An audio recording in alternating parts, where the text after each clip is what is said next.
तो बेटा last lecture में जो है वो हम लोगों ने रेक्टेंगुलर ग्लास स्लैब के अंदर क्या देखा था कि ये जो इंसिडेंट रे है, ये इमर्जेंट रे, दोनों पैरेलली जो है वो एक दूसरे से रहती हैं। जब भी जो है वो कोई भी लाइट जो है किसी भी ग्लास स्लैब के ऊपर, रेक्टेंगुलर शेप की ग्लास स्लैब के ऊपर जो फॉल करती है, इमर्जेंट रे और इंसिडेंट रे जो है वो दोनों पैरेलल होती हैं। आज हम लोग ये देखने वाले हैं इस पर्टिकुलर लेक्चर में कि ये जो पैरेलल रेज निकलती हैं, जिसके अंदर यहाँ पे जो है बी सी और ये जो रे मैंने दो हाईलाइट कर रखी है यहाँ पे, इन दोनों रेस के बीच में कितना गैप रहता है।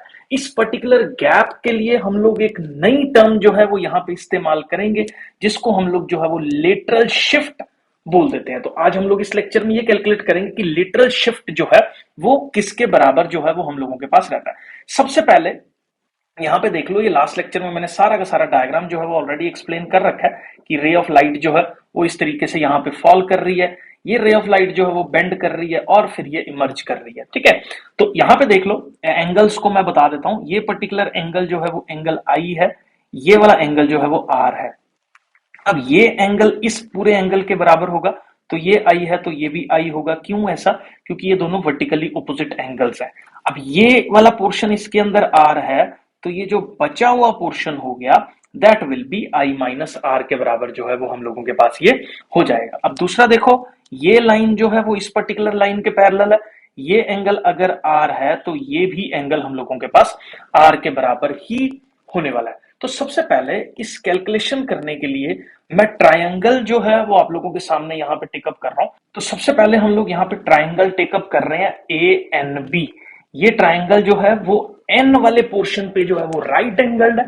तो यहाँ पे मैं इसको लिख देता हूं, ट्रायंगल यहाँ पे हम लोगों ने कौन सा लिया है, ए एन बी लिया है, which is right angled. Right angled कौन सी जगह पे है, ये एन पे जो है वो राइट एंगल्ड है।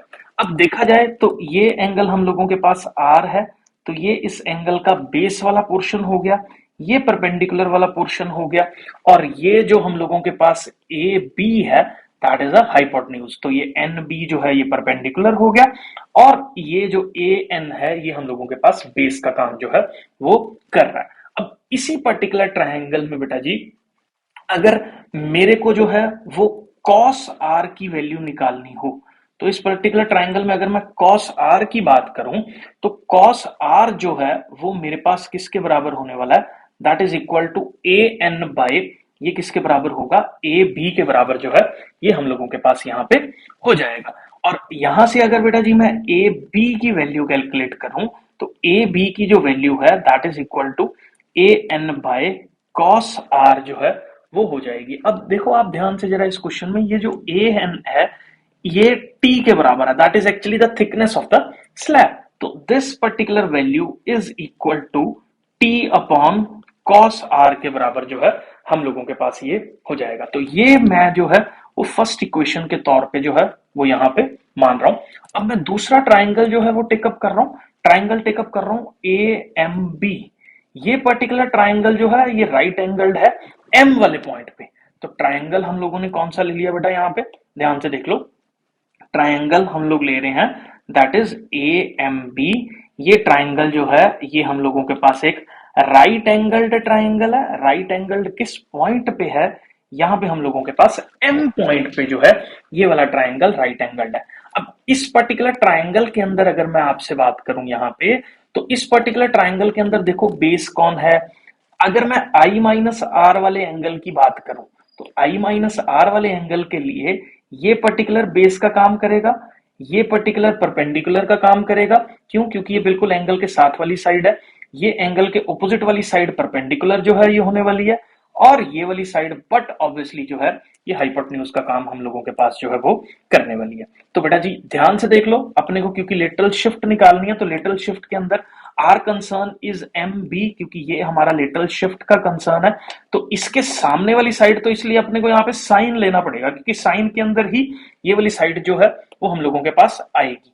तो यहाँ पे बेटा जी अगर मैं sine of angle I minus R की बात करूं, तो ये साइन जो है that is equal to perpendicular which is BM इस केस में, अपॉन यहाँ पे हाइपोटेन्यूज विच इज हम लोगों के पास ये किसके बराबर हो जाएगा, ए बी के बराबर जो है ये होने वाला है। अब ये BM is the lateral shift जो मैंने यहाँ पे डेल्टा से डिनोट कर रखी है, यहाँ पे देखो अगर आप, तो BM is denoted by delta, तो यहाँ पे मैंने इसको डेल्टा जो है वो ले लिया। अब आगे ए बी की वैल्यू बेटा जी हम लोगों ने इक्वेशन 1 में जो है वो निकाल रखी है, which is T upon cos R. तो यहाँ पे ए बी की वैल्यू की जगह हम लोग क्या लिख रहे हैं, it is basically T upon cos R. तो यहां से बेटा जी हम लोगों के पास जो है वो डेल्टा वाली वैल्यू जो है वो आ जाएगी। तो ये पर्टिकुलर डेल्टा जो है ये हम लोगों के पास किसके बराबर होने वाला है, साइन ऑफ ये आई माइनस आर से मल्टीप्लाई होने वाला है। कौन सी वैल्यू, जो टी अपॉन कॉस आर है। तो टी अपॉन कॉस आर जो है वो साइन आई माइनस आर से मल्टीप्लाई होगा। तो ये पर्टिकुलर वैल्यू जो है वो हम लोगों के पास एक लेटरल शिफ्ट का वैल्यू जो है वो आ जाएगा। बहुत सिंपल था, ठीक है। यहाँ पे हम लोगों ने ए बी की वैल्यू पुट कर दी, टी अपॉन कॉस आर।